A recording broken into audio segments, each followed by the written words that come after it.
ikhuzele kuku esuthi ikhwele phezu kwethu ikhuzele kuku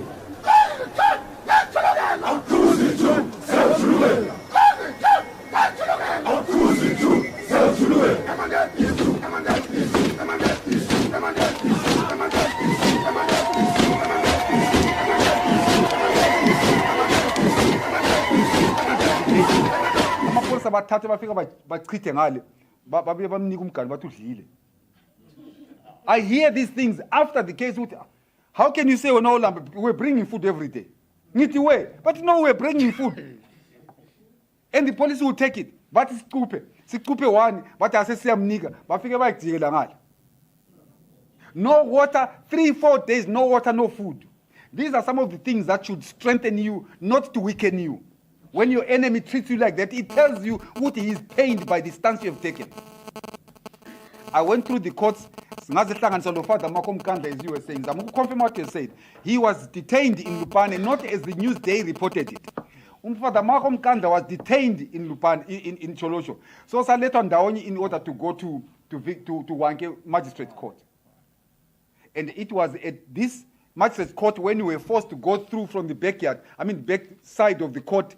There's a steep staircase where I was hitting a party, Yom Popo, to say Famba, Manya. See, Manya, we were leg ironed together and handcuffed together. I had been tortured and Queen's Park police camp, where I was asked, why wena ungahambanga labanye ku ZANU in 1987? And when I then said, my understanding is that ZANU is a shown apart. Ngakufela la namhlanje ungafike ndinobuza ukuthi spray sakho seqolo singa. Oh yeah. I can hardly sit for 2-3 hours ngingazwa ubuhlungu. But that is not an issue. Let's forget about ubuhlungu. I'm simply saying the enemy is prepared to inflict the worst pains on you because you're standing for the truth. Let's not fear. No, even if they were to kill you, they will not stop the demand for justice. So I'm then saying, looking at the bit of testimonies that were given here and what I've also added, to say that, do you think ZANU-PF created the NRPC in order to achieve justice? My answer is no. It's a fluke. It's in order to distract abantu from demanding justice. Forget about the NRPC achieving it. If anything, NRPC died in rainbow. That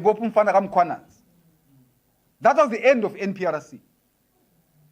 And I hope Lanama resolutions they'll take into account the fate of the NRPC. There's nothing genuine konapana, particularly when you look at the commissioners. Commissioners won't shown. So what does it say? When you say the group that became beneficiaries of this operation then must preside over the investigation. No, we are not mad. We simply are not mad. So I'm saying the NRPC, there's no hope. Mina, I'm one of the people, but I lived through the nightmare of seeing the fail. And I can't be an idiot to believe that at one day this NRPC will deliver. It will not. It simply is a time-buying mechanism by ZANU-PF. So it says, without the NRPC, what do we do? Were we justified to pin hope on the NRPC? I think we were kind of mad and idiotic to some extent, particularly those in politics. But I then learned to go to my colleagues. In fact, I understood to go to fluke when I'm talking the idiot who was expecting a better outcome out of it. Even those from Matebele land. More material benefits were more beneficial to them than anything, even about MTC. Now, why I'm saying this is that my conviction is that we are on our own. Because we are on our own, let us not be distracted by what ZANU-PF creates in pretense of resolving in the Gukurahundi. They will not. So we need to sober up and be realistic and face the reality. Disabuse ourselves of the notion that ZANU can ever investigate itself and come up with a solution in Gukurahundi.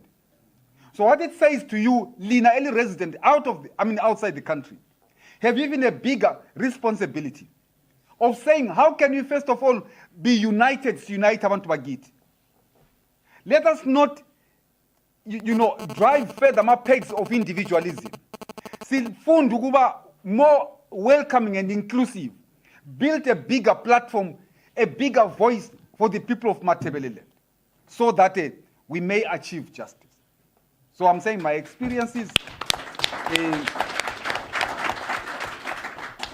Baba,